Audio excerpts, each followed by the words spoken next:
Hi friends, welcome to Fatima channel. என்னுடைய வீடியோவில் daily routine எப்போவுமே செய்கிற வீடியோ தான்.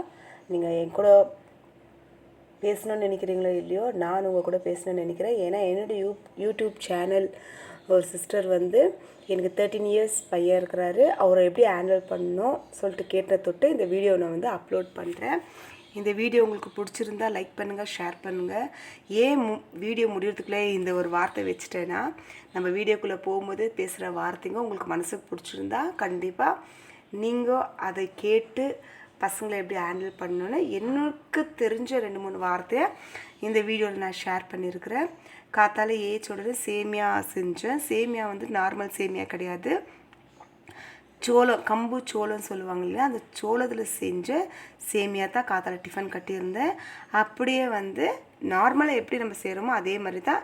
பட் இது 1 கிளாஸ் நம்ம சோளத்தினுடைய சேமியா ஊற வச்சோம்னா 1 கிளாஸ் தண்ணி தான் ஊற்றணும், எக்ஸ்ட்ரா தண்ணி ஊற்றக்கூடாது. அது செஞ்சு டிஃபன் கட்டியாச்சு எங்கள் ஹஸ்பண்ட்க்கு. அவருடைய ஃப்ரெண்டு தான் இதை அவருக்கு கொடுத்துருந்தாரு. சுகர்காருக்கு ரொம்பவே நல்லது. எனக்கும் எங்கள் வீட்டுக்காருக்கு சுகர் இருக்கிற தொட்டு இந்த சேமியா எங்களுக்கு ரொம்பவே பிடிச்சிருந்து. சாப்பிட்றதுக்கு ஒன்றும் டேஸ்ட் டிஃப்ரெண்ட் தெரியல. ரேஷன் அரிசி, கடை அரிசி கிடையாது, இது ரேஷனில் போடுற அரிசி. 4 கிளாஸ் அரிசிக்கு 1 கிளாஸ் உளுத்தப்பருப்பு, அரை ஸ்பூன் வெந்தயம் போட்டு 1 கிளாஸ் ஃபுல்லாகவே ரைஸ் இல்லாததுக்காக அவல் போட்டு நான் ஊற வச்சுட்டு ஈவினிங் போல் நான் அதை அரைச்சிடுவேன். இந்த 13 இயர்ஸ் பையனை எப்படி ஹேண்டில் பண்ணலாம், 13 இயர்ஸ் நர்சரி டு அதான் சொல்லிங்களா, 2 வயசு 8 மாதம் நம்ம ஸ்கூலில் சேர்க்குவோம். அதுலேருந்து 13 வயசு வரைக்கும் குழந்தைங்களுடைய ஆக்டிவிட்டீஸ் 12க்கு மேலே எப்போவுமே நம்ம போடுற ட்ரெஸ் தான் போட்டுக்குவாங்கோ, நம்ம ரெடி பண்ணி விடுற மாதிரி தான் ரெடி பண்ணிக்குவாங்கோ. 12 இயர்ஸ்க்கு மேலே 13க்கு அவங்க ஆசைப்படுற ட்ரெஸ்ஸு, எனக்கு இதுதான் வேணும், இந்த ட்ரெஸ் தான் வேணும்னு கேட்டு போட்டுக்கிற குழந்தைங்களும் இருக்கிறாங்க. நான் என்னை பொறுத்த வரைக்கும் அது பெண் குழந்தையாக இருந்தாலும் சரி, ஆண் குழந்தையாக இருந்தாலும் சரி, 2 பேருக்குமே நம்ம நல்லது கண்டிப்பாக சொல்லி தரணும். எப்போ ஜென்ஸ் குழந்தை, பையன் குழந்தைய நம்ம ஹேண்டில் பண்ணோன்னா 13 இயர்ஸ் அவங்க 7th பாஸ் 8th போகலாம், இல்லை 8th பாஸ் 9th போகலாம். 9th போகிறதுக்குள்ளே 15 இயர்ஸ் ஆகிடும்.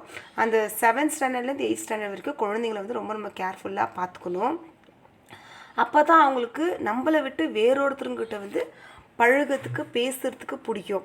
இந்த 12 இயர்ஸ் வரைக்கும் நம்ம கூட ரொம்ப ஆசையாக, பாசமாக, நம்மளுக்கு அவங்கள உலகமாக நம்ம வாழ்ந்திருக்கோம். பட் 13 இயர்ஸ்க்கு மேலே குழந்தைகளுடைய நடவடிக்கை கொஞ்சம் கொஞ்சமாக சேஞ்ச் ஆகும். அப்போ நம்ம பையன் குழந்தையாக இருந்தாலும் சரி, பொண்ணு குழந்தையாக இருந்தாலும் சரி, கண்டிப்பாக நம்ம அவங்கக்கிட்ட பேசணும்.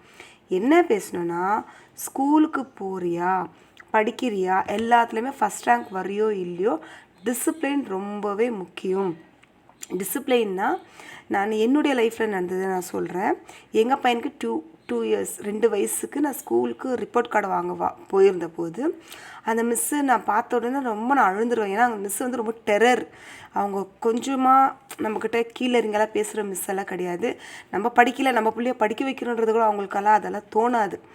எப்போவுமே அவங்க ரொம்ப ஃபயராக இருக்குவாங்க. அவங்களோட ரிப்போர்ட் கார்டு நான் வாங்கிறதுக்கு போகும்போது அவங்க சொன்ன ஒரே ஒரு வார்த்தை, உங்கள் பையன் எல்லாத்துலேயும் பாஸ் ஆகிட்டானாங்க. ஆமாவா மிஸ், தேங்க்யூன்னு சொன்னேன். உங்கள் பையனுக்கு டிசிப்ளின் இல்லைன்னு சொல்லிட்டாங்க 2 இயர்ஸ். அப்போ அந்த குழந்தைங்களுக்கு நல்லது எது கெட்டது எதுன்னு கண்டிப்பாகவே தெரியாது. ஆனால் அந்த மிஸ்ஸை ஹேண்டில் பண்ணும்போது, நான் அந்த மிஸ்ஸை கேட்கும்போது அந்த மிஸ்ஸுக்கு கல்யாணம் ஆயில்லை. அதனால் குழந்தைங்களுடைய ஆக்டிவிட்டீஸ் அந்த மிஸ்ஸுக்கு தெரியாது. ஆனால் அந்த மிஸ்ஸு எங்கள் ரிப்போர்ட் கார்டு கையில் கொடுக்கல, அந்த ரிப்போர்ட் கார்டை தூக்கி போட்டுட்டாங்க.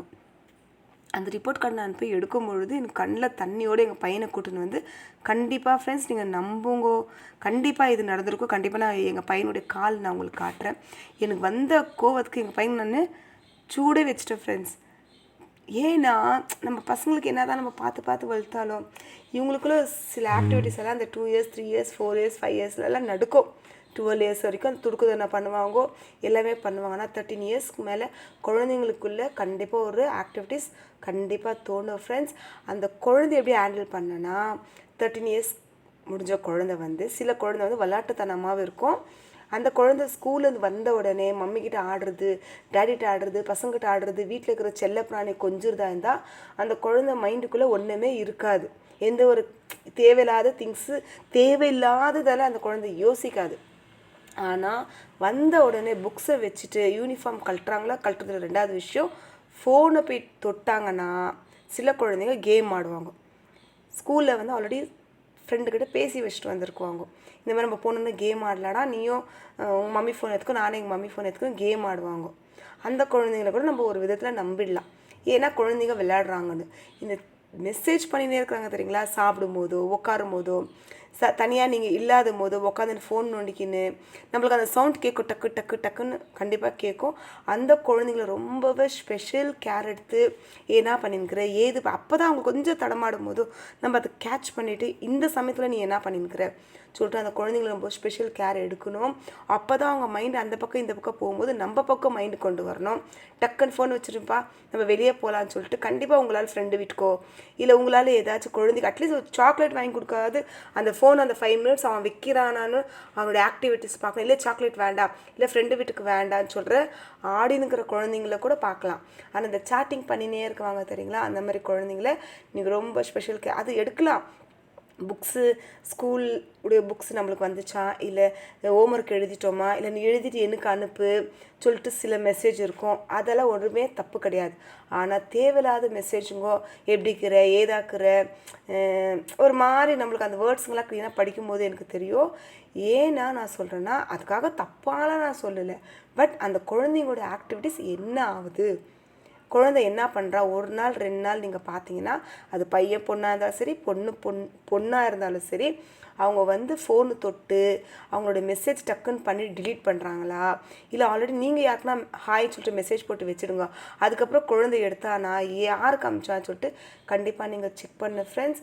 குழந்தைய ரொம்ப கேர்ஃபுல்லாக பாருங்கள். அது பையன் குழந்தையாக இருந்தாலும் பொண்ணு குழந்தையாக இருந்தானா கண்டிப்பாக அது நம்மளுடைய பசங்க அங்கே இங்கே மைண்டு வந்து சிதறாதபடிக்கு குழந்தைங்கள கண்டிப்பாக பாதுகாப்பாக அவளுக்கு, ஏன்னா உங்களை நம்பி தான் ஃபாதர்ஸ் எல்லாம் விட்டுட்டு போகிறாங்க ஃப்ரெண்ட்ஸ். கண்டிப்பாக டேக்கர் எடுத்துக்கோங்க. பாய்.